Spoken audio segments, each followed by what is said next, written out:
You notice the pattern before you name it. Days pass, tasks stay untouched, and you tell yourself you're just tired or unmotivated. On the surface, that explanation feels reasonable, almost comforting. But underneath it, something feels off. The delay is not random. It shows up around certain things and quietly disappears around others. That is the first, almost invisible sign. You're not lacking energy in general.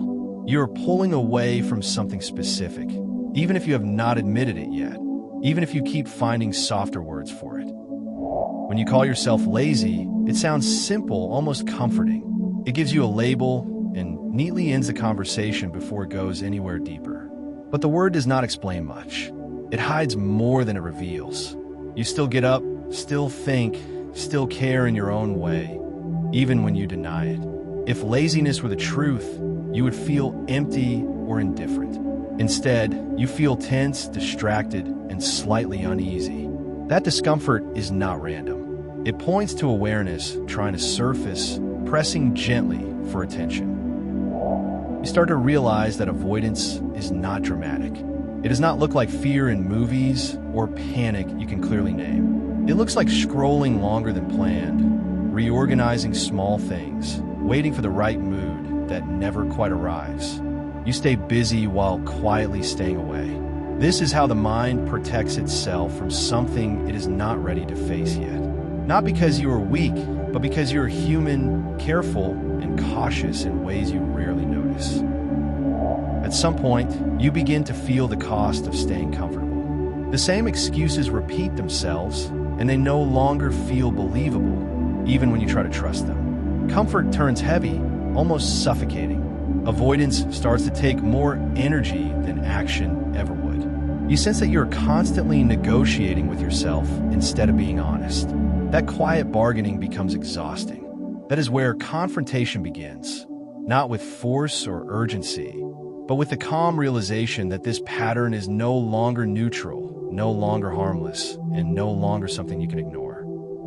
You may tell yourself you need more time, more clarity, or more confidence. The reasons sound reasonable, even responsible. But deep down, you know those things often arrive after you begin, not before. Waiting feels safer than risking disappointment or seeing your limits too clearly. Avoidance offers short relief, a temporary sense of control, while progress quietly asks for exposure. Seeing this clearly can feel uncomfortable because it removes the illusion that something external is holding you back and leaves you alone with the choice. There's also the quieter fear of finding out who you are if you actually try. If you fail, you confirm a doubt you have carried for a long time. If you succeed, expectations change, and so does how you must show up.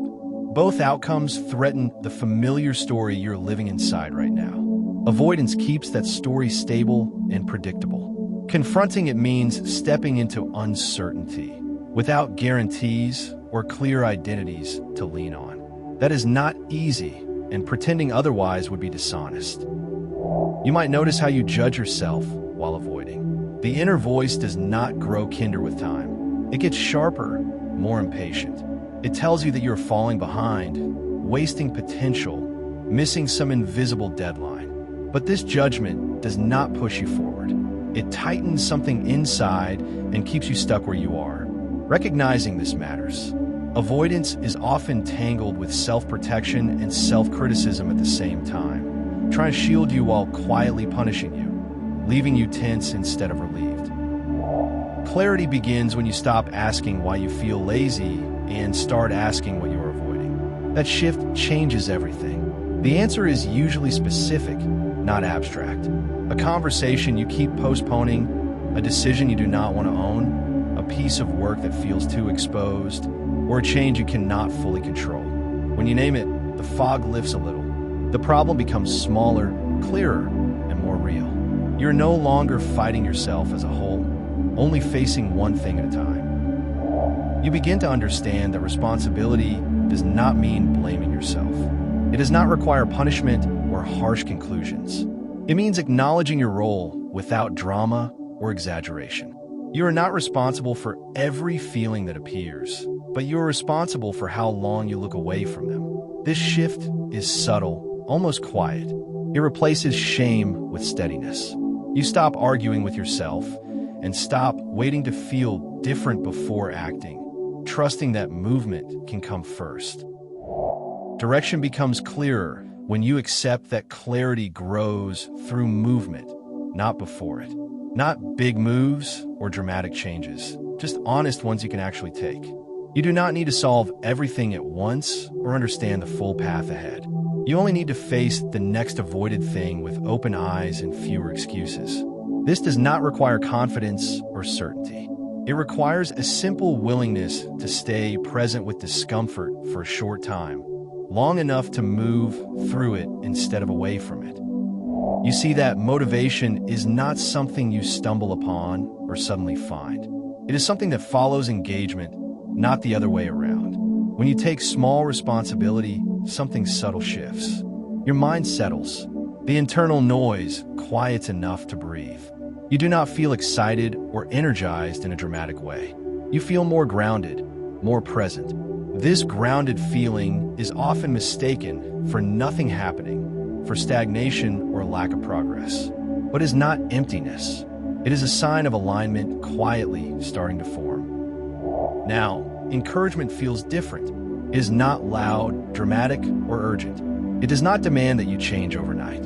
It is practical and grounded. You realize you can work with your resistance instead of constantly fighting it or trying to erase it. You can slow down without stopping completely. You can be honest with yourself without being harsh or punishing. Progress no longer needs to feel impressive. From inside, it looks ordinary, quiet, and almost unremarkable, and that is okay. Some days, avoidance will return. It will show up in familiar ways, subtle enough that you might almost miss it. This does not mean you failed or lost progress. It means you noticed earlier than before. Awareness shortens the distance between hesitation and action. You pause less, spiral less, and recover faster with less self-judgment attached. This is not a dramatic breakthrough. It is a quiet skill that builds over time through repetition, patience, and honesty, not something you master all at once. You stop measuring yourself by intensity or emotional highs. You stop asking whether you feel motivated enough. Instead, you begin to look at consistency. Small steps taken without drama start to matter more than occasional bursts of effort that quickly fade. You feel less pressure to prove anything to yourself or anyone else. Responsibility becomes lighter when it is steady and realistic. And slowly, quietly, you trust yourself a little more because you're no longer pretending to be someone else or waiting for a different version of you to appear. In the end, you're not trying to become a different person or reinvent yourself into something ideal. You're learning to face what you once avoided, one honest moment at a time, without rushing past it. There is no finish line waiting for you, no version of yourself that suddenly arrives and fixes everything. There is only a quieter process unfolding. A calmer relationship with yourself begins to form, built on attention rather than force. And with it comes a sense that you are finally standing where you are, present and grounded, without looking away or needing to escape.